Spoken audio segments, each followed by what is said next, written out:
Okay, welcome back. Our next speaker is Frederik Feichtmeier. He'll be okay. He is a Ubuntu developer, and also for him, I had to do a little bit of socializing to get a little bit of information apart from the developing. He is part of the Jaro projects and also Flutter development. He is a husband and father to 2 beautiful children. Yeah, he's from Germany, so I'm hoping that he will be teaching me a little bit of German. And today he will be sharing with us how they or what they are doing with the Ubuntu Software Store app. So I'm looking forward to hearing your talk. Thank you so much.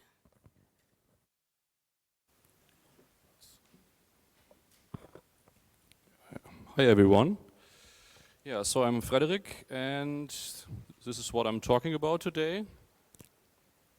How we're making the new Ubuntu software app. So first of all,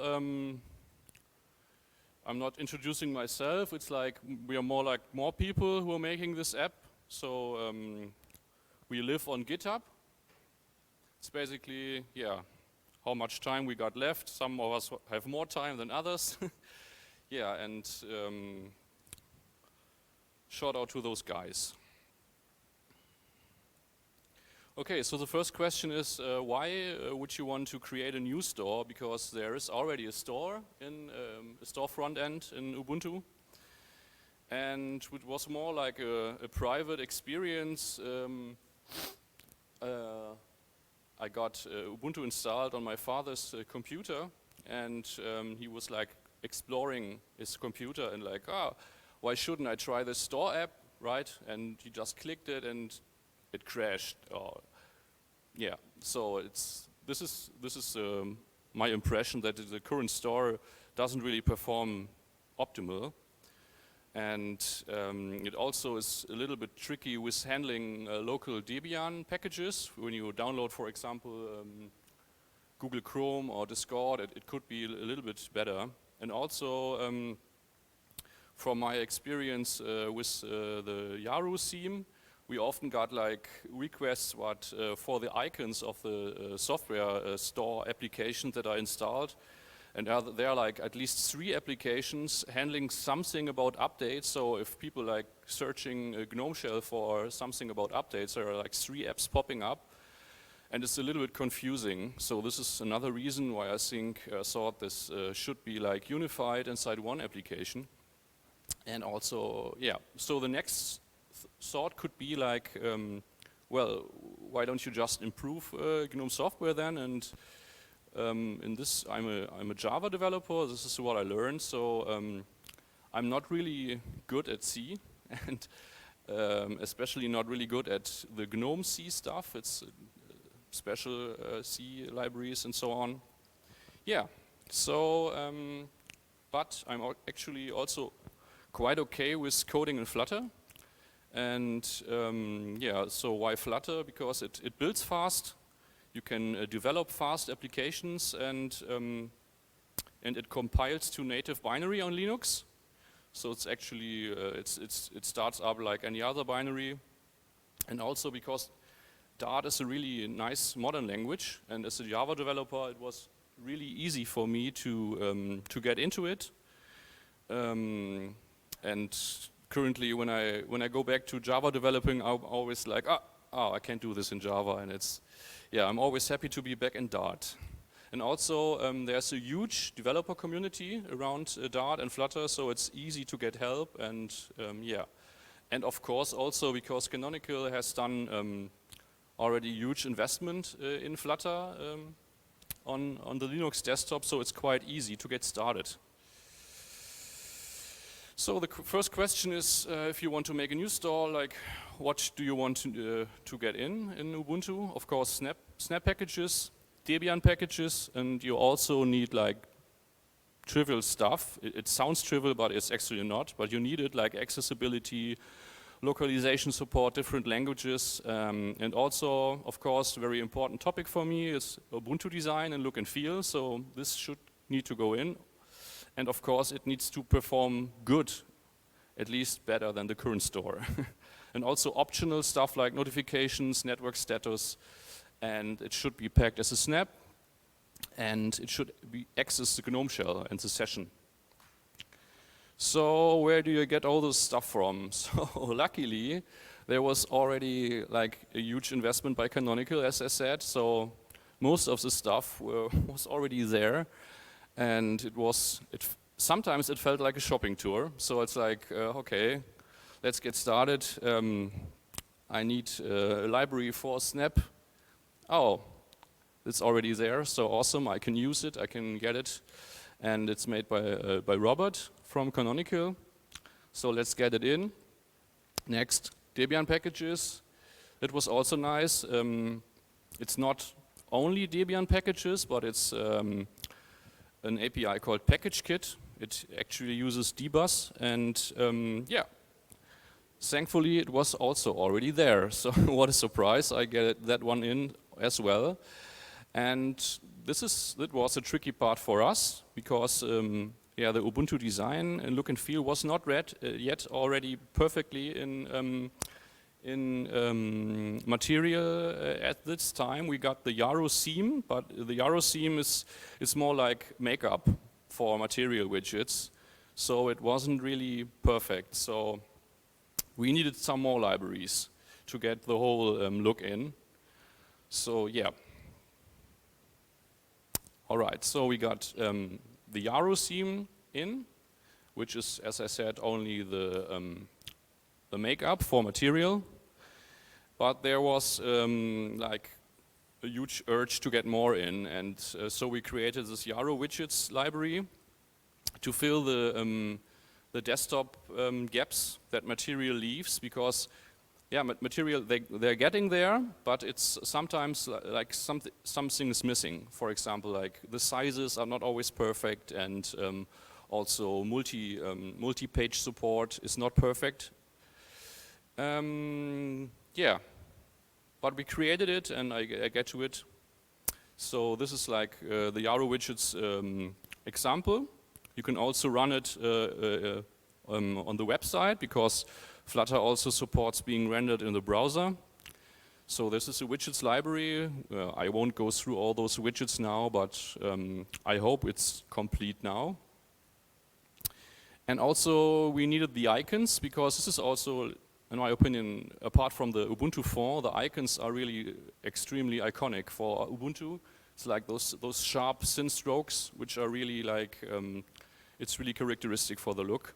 And thanks to Paul, we got that in it well. I didn't commit a single commit on this repository, but it works perfectly, and it's like the same API as the material icons. So you can just create an icon widget and insert the Yaro icon data. It's really nice. Thank you, Paul. Also, there's more.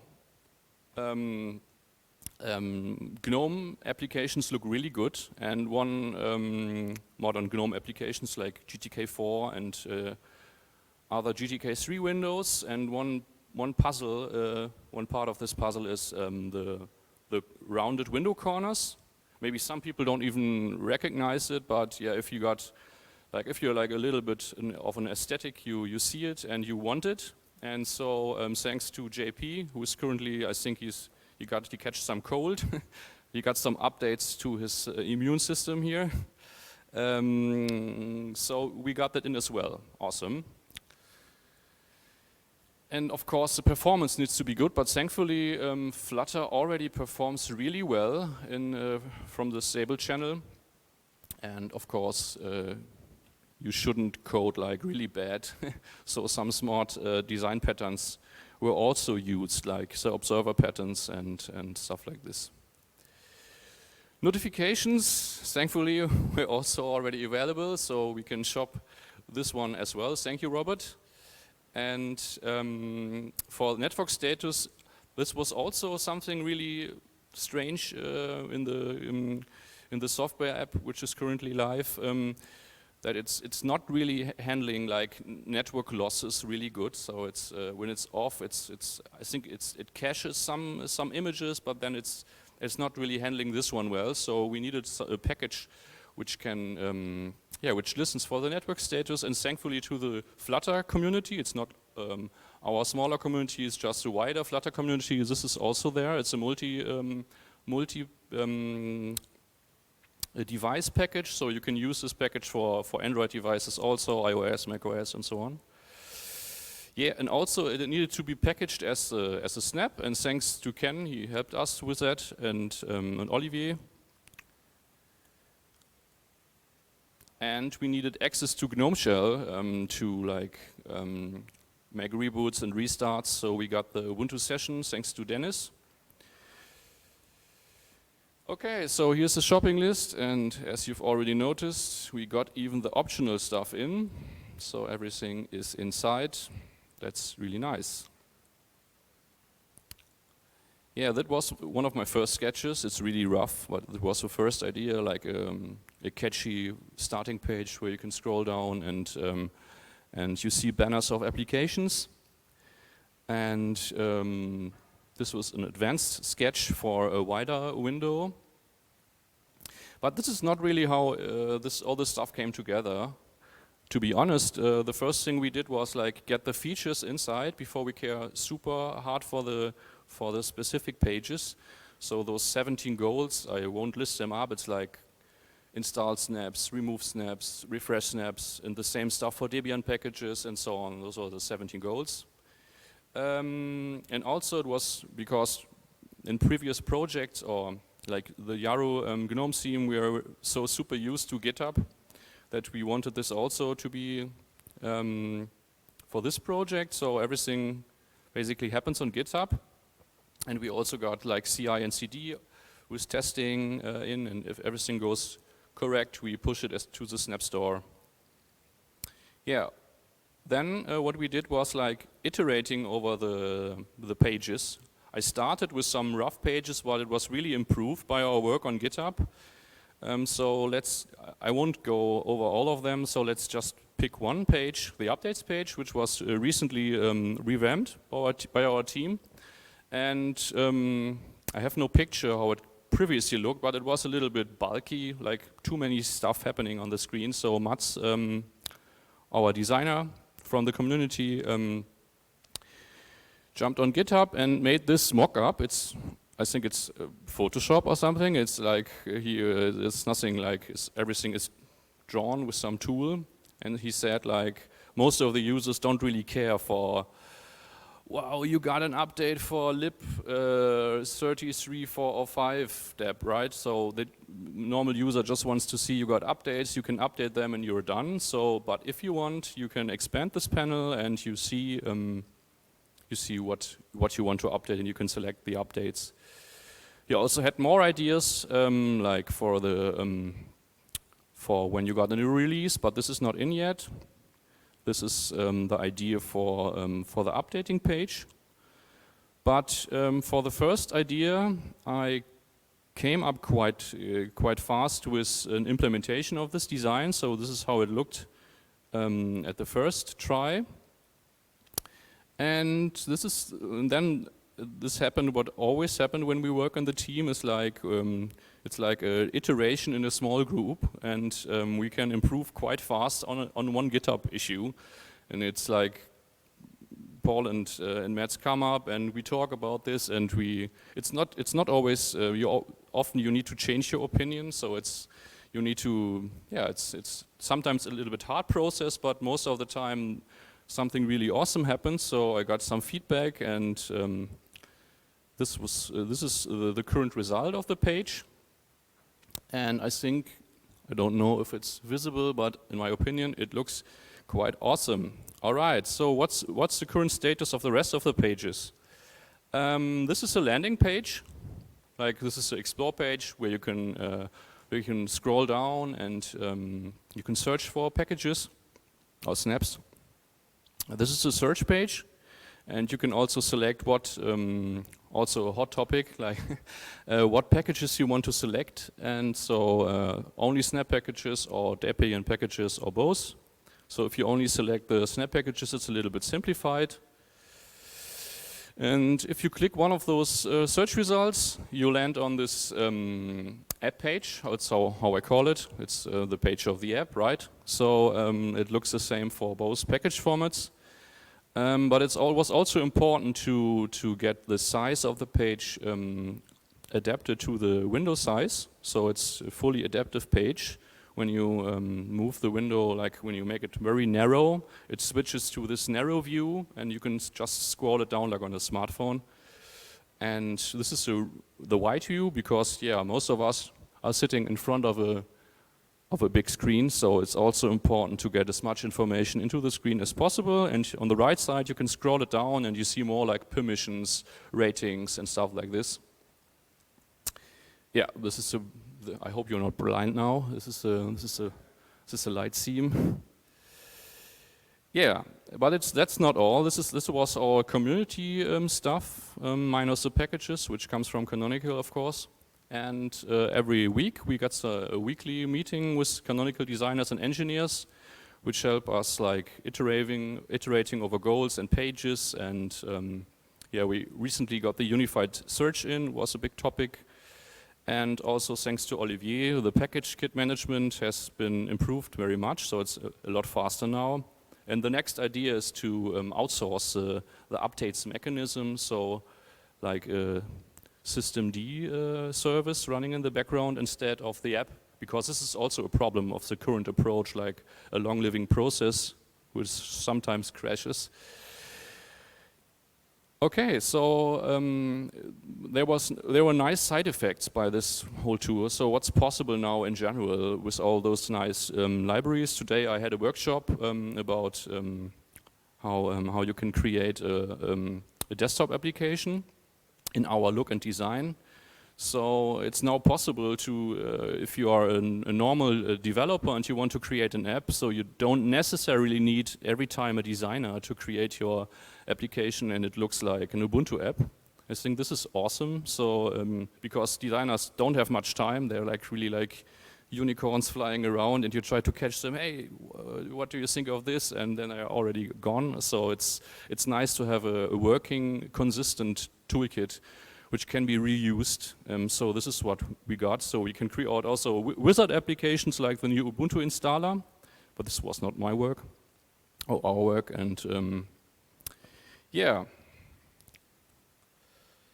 So yeah, also we can fill the GNOME gaps now. So if we want, we can create new applications if we feel like we need to reinterpret some of the desktop applications. And also, this is also an advantage of Flutter, because it's actually also used for mobile applications. So all the stuff is already there if you want to connect to clouds like Firebase, Microsoft Clouds, Amazon, or this open source project, which I highly recommend, Superbase. It's a really nice alternative to Firebase, and it's fully open source, so everything is there. So if you want to create an application which actually talks to the internet, this is a lot easier in Flutter.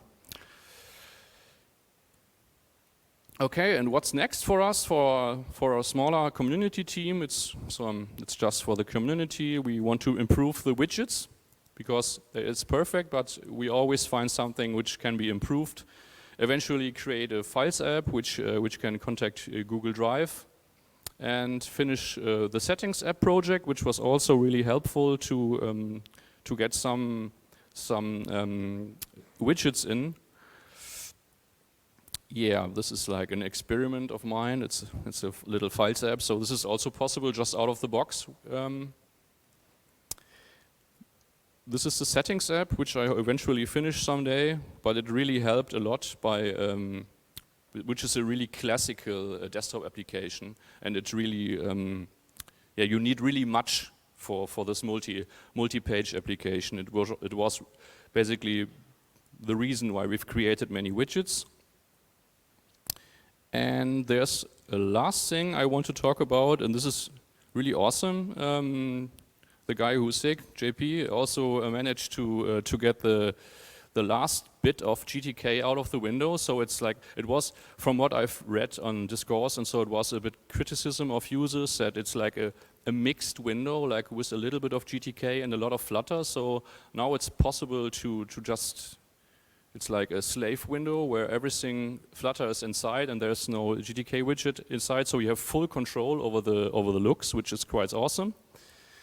And yeah, this is also possible now, but it's also really new. So I try to get this into the software app as soon as possible. All right. Thank you very much. Thank you, Frederik. Okay, we have one question there. Is our mic ready? We have 5 minutes, I think. We have a lot of time. Whoops. Any question? Hello. First of all, congratulations on all that excellent work to everyone involved. My question is, having watched this, Yannick and I have just sat here and we're going to abandon the work that we're doing, refactoring our software boutique, and we would like to use this in Ubuntu Mate. So are you open to us working on an alternate implementation of the session management stuff, because that works slightly different in Mate from GNOME? Can we contribute? Sorry, I didn't really get it. I'm not a native English speaker, I'm Sorry. sorry. One of the components that you identified in your shopping list was integration with the GNOME session. Yes, some of them were integrated, most of the stuff is actually dbus based. Right. For example, actually most of the stuff is dbus. So it's dbus interfaces that need to be implemented in Dart. So this implementation has been packaged in some Dart library, for example, the session. Yeah. Yeah. The dbus namespaces for the Mate desktop are going to be different. So are you okay for us to provide an alternative? Yes, I think this is also already what you said is already has been in the design, that the sessions can be different. It's not Ubuntu specific. Yeah. Great, that's excellent. Okay.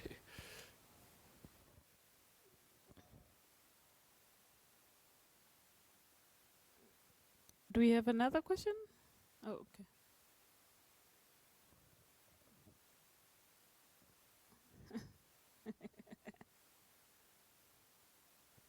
Hi. I might have missed it, but is there a plan for this to become the official Ubuntu app?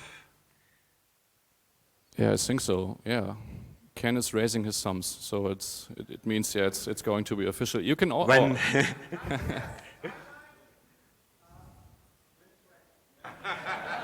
Yeah, you can already test it actually. So if you change the channel of the Snap Store to the preview channel and you refresh, you first need to kill it, but then you can refresh it, and yeah, you got the update. You can already test it. And for ratings, are you thinking of? Yeah, this is actually the only part inside the Soul application which is a mock-up. Everything else is fully functional, but the rating is like, it's a mock-up. It's inside like, oh, like some funny stars and so, but there's no backend for it. But it's coming, I think. Were you thinking of integrating with the open rating system or creating a new backend? No idea, no idea. I'm for the make-ups. I have no idea.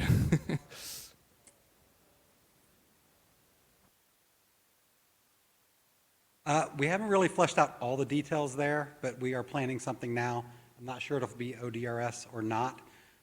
Personally, I would love something that's integrated in the store, but we're working on that now.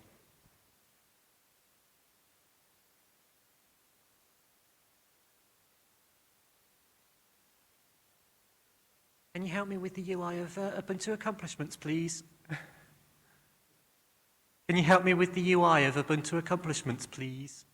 Yeah, of course, yeah. Why not? Thank you.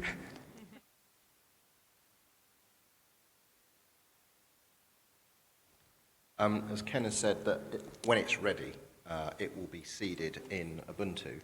Can we seed it in Ubuntu Mate beforehand to get some early testing feedback? Because I don't mind being a guinea pig. All right.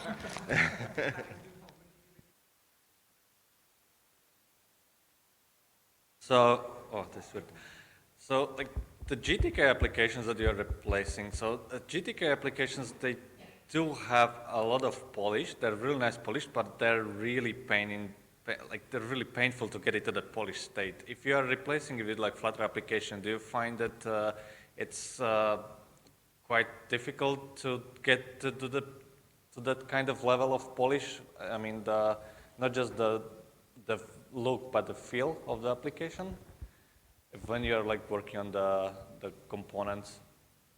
I'm sorry, I didn't understand this. Okay, so the GTK applications that you're replacing are quite polished, right? Like the feel of them. But the Flutter on desktop is a little bit wonky. Like, for example, if you have like a popovers with the keyboard navigation and stuff like that, do you find yourself that that's quite a bit of work still to get that to the kind of level of polish that the existing applications have? Well, the keyboard navigation already works quite well. This comes from material, not actually anything we've did, but of course there's room for improvements, yeah? If this answers your question, if not, sorry. Spend like on the Flutter, like polishing the feel of it on desktop. I can't really answer this question, sorry.